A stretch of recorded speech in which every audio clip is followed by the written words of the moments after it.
Microsoft is a company which, if I look at who Microsoft's customer is, it's pretty much all of us on this panel, and then everybody else, right? So Microsoft is looking at the market in a much more sort of a macro manner, if I can call it. So what I'm, I think, asking you is that what are all of these things that companies can do, right? At this moment, how do you quantify, how these are doing, what the impact of this actually is? And also, do you see any key trends that are coming up, be it India, be it global? Do you see anything coming up? Well, I thought there was some great examples that you mentioned here, and they all kind of revolved around customer experience, right? And I think we all love having a good customer experience. If any of you would think about the last time that you had something that you consider an amazing customer experience, what was it that made it outstanding? More often than not, I think it's related to personalization. That is definitely the case when I'm dealing with the travel industry, when I'm traveling, when I'm checking into a hotel room, when a business goes above and beyond and recognizing you, remembering you, remembering your preferences and making valuable recommendations. I think that's the ones we like to do business with.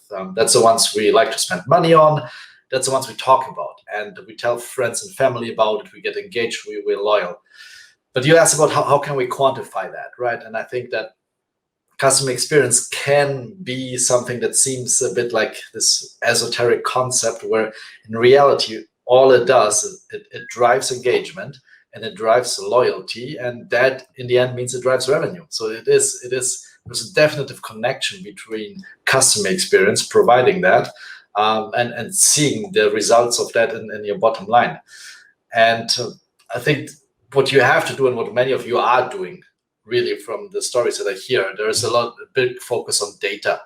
If you want to personalize, if you want to provide these great experiences, well, you have to know your customers. You have to know all of their interactions. You have to know all of their preferences. And I think most companies are well on their way today to have that data. That's not the problem, having the data. It's more about connecting it, not having the silos, making sure that marketing, whatever they do, actually translates to what sales needs, that there is no disconnect. I think the average salesperson today has access to great technology, to CRM systems. The average marketing department has access to great marketing technology, but there often would be a disconnect in that regard. So I think what we're seeing, and maybe in that regard, I am a bit spoiled because we get to work with companies that are leaders that take some of these challenges head on and say, look, it's an opportunity for us to drive digital transformation. I think Nitish said earlier, we did something in 5 months that could have taken 5 years.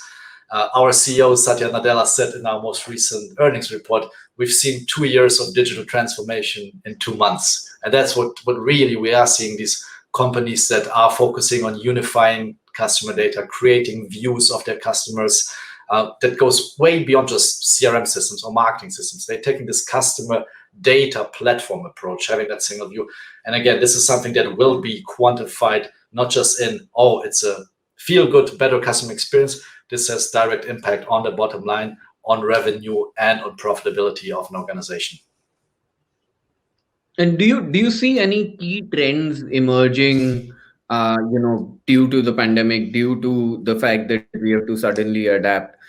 Do you see any trends that maybe you could? Well, I think we started counting the different types of remote. There was remote work, remote schooling. So I think we're now using the term remote everything. And that's, if you look at a lot of the interactions we have with our customers, it's just enabling all of these remote scenarios. Some of them, like working, schooling, may be obvious, but remote selling, and that's not just, okay, I'm using the technology to be able to have a meeting with a client, but really maximizing it, making sure that actually that sales process is faster, it's better. And I look at some of the customers, even in India, that we are partnering with. One of our most recent customers, GeoG Financial Services, they partnered with us, and the result of that was really to shorten their sales cycles. They increased their cross-sell potential, and that all came with that 360 view of customers. Another customer we work with, Magma FinCorp out of India, they took that opportunity to modernize all of their CRM, and that didn't just enable the remote selling, but really tripled the amount of leads that then the sellers had that they could work with. And they were able on the customer side to reduce loan transaction times from 7 days to 7 minutes. So I think that you said it before, like it's great that we all have these stories that are positive, because obviously this is a crazy and a scary event, what is happening in the world. But I think we are seeing more and more companies really embracing, saying like, look, these are things that are happening.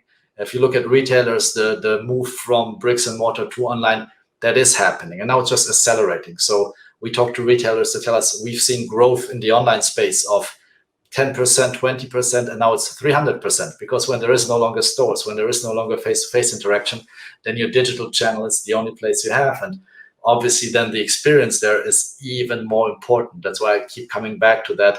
Whatever the scenario is you want to enable, the experience, whether it's customer experience or employee experience or salesperson experience, needs to be front and center.